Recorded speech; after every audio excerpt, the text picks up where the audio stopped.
kau datang. Tadi lupa lapor pajak SPT tahunan. Bagaimana cara lapor? Mau buat SPT orang pribadi kok nggak ada login syarat online? Udah dibilang kamu juga nggak ngerti cara lapornya. Ternyata masih banyak ya kawan pajak yang belum paham cara lapor gini. Oke, sabar. Yuk kita lapor bareng. Nah, untuk kali ini kita bakal bantu kawan pajak dengan kriteria karyawan dan memiliki penghasilan di atas 60 juta per tahun. Yang pertama adalah bukti potong dari tempat memberi kerja dan gadget yang sudah terkoneksi dengan baik. Nah, kali ini saya menggunakan smartphone. Kawan pajak kemudian mengunjungi laman pajak.go.id dan mengisi kolom nomor NPWP, password, kode keamanan, dan klik login. Setelah login, klik menu lapor, pilih e-filing, dan klik buat SPT. Kemudian, akan muncul beberapa pertanyaan yang perlu dijawab oleh kawan pajak, dan jika sudah sesuai, klik buat SPT 1770S dengan formulir. Yang pertama, kawan pajak akan mengisi tahun pajak dan status SPT. Apabila kawan pajak baru pertama kali mengisi SPT untuk tahun tersebut, pilih isian normal dan kemudian klik langkah selanjutnya. Tahapan kedua, pada bagian A, isi data penghasilan final. Klik tambah dan isi sesuai dengan jenis penghasilan, DPP, dan PPh terutang yang kita miliki. Klik simpan dan lanjut ke daftar harta. Pada bagian B, kita akan mengisi harta akhir tahun. Kita dapat mengklik harta pada SPT tahun lalu untuk memunculkan daftar harta pada pelaporan SPT sebelumnya. Klik tambah untuk penginputan harta baru, simpan, dan sesuaikan apabila ada penghapusan dan perubahan pada harta-harta sebelumnya. Kemudian lanjut.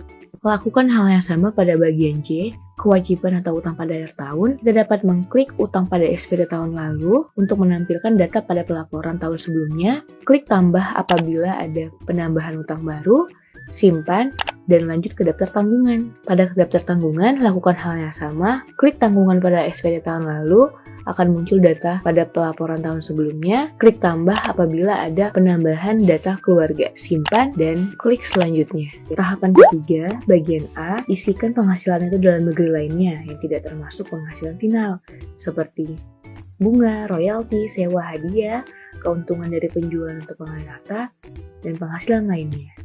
Pada bagian B, isi penghasilan yang tidak termasuk objek pajak, seperti bantuan atau sumbangan hibah, warisan, bagian laba, klaim asuransi kesehatan, beasiswa, dan penghasilan lainnya yang tidak termasuk objek pajak. Nah, ini nih yang paling penting. Pada bagian C, isi daftar pemotongan atau pemungutan PPh oleh pihak lain. Klik tambah, dan kita akan mengisi data bukti potong baru, isi mulai jenis pajak sampai dengan jumlah PPh yang dipungut, yang seluruhnya didasarkan dari bukti potong yang sudah kita terima dari pemberi kerja. Setelah diisi, kita dapat mengklik simpan, dan apabila dengan tampilan seperti ini sudah tersimpan, kita dapat beralih ke step selanjutnya.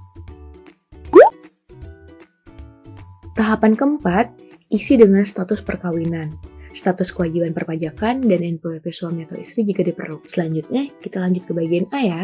Bagian A, isi dengan penghasilan neto. Untuk kolom nomor 1, isi sesuai dengan bukti potong yang sudah kita terima ya. Pada bagian B, isi dengan status perkawinan dan jumlah tanggungan sesuai dengan bukti potong yang kita terima. Dan secara otomatis akan muncul penghasilan kena pajak. Untuk bagian C, hanya perlu diperhatikan jika kawan pajak memiliki penghasilan dari luar negeri ya. Kemudian kita bisa lanjut ke bagian D. Untuk bagian D poin 14, hanya perlu diisi jika kawan pajak pernah membayar angsuran PPh pasal 25 ya. Nah, pada bagian E, kawan pajak dapat melihat status SPT-nya. Dan apabila nihil, kawan pajak dapat lanjut ke step berikutnya.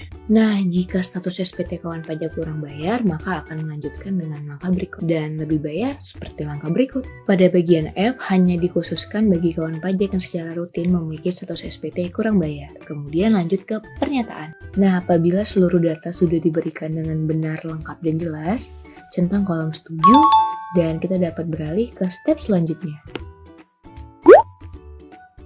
Pada tahapan kelima, kawan pajak akan memastikan sebelum SPT-nya dikirim, mulai dari jenis formulir sampai dengan jumlah.